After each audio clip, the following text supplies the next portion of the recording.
Sinisilip ng ilang mambabatas ang naging pahayag ni dating presidential spokesperson Harry Roque na tila panawagang people power laban sa administrasyon nitong Biyernes.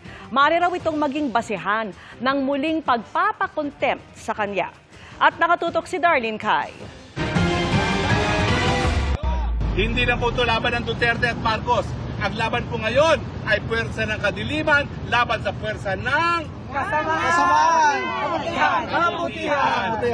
Bahagi yan ng pahayag ni dating presidential spokesperson Harry Roque pagkalabas niya sa detention facility ng House of Representatives nitong Biyernes. Harassment umano ang pagpapakontempt sa kanya ng Quad Committee matapos silang malamang hindi totoo na may hearing siya sa Manila RTC kaya hindi siya nakadalo sa pagdinig sa batasan. Kaya panawagan ni Roque, people power.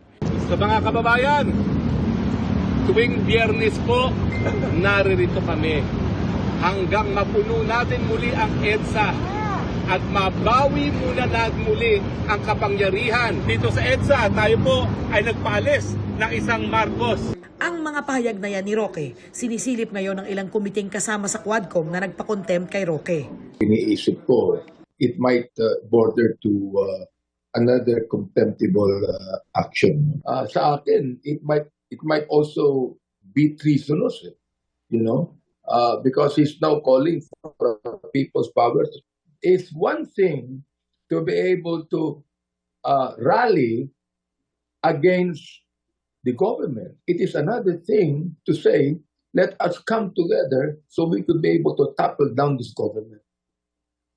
To me, tama yun. That is seditious. Actually, contemptible yun, no? And if one of the members of the committee will tackle that issue, no one can prevent him from discussing it on the Quadcom. Giit ng mga kongresista, hindi pagmamalabis ang pag-cite in contempt at pag-detain kay Roque.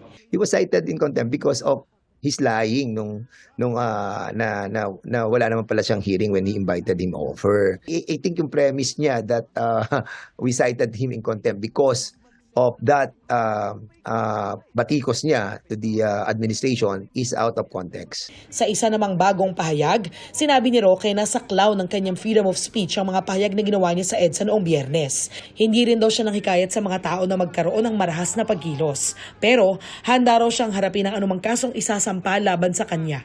Para sa GMA Integrated News, Darlene Kai, nakatutok 24 oras.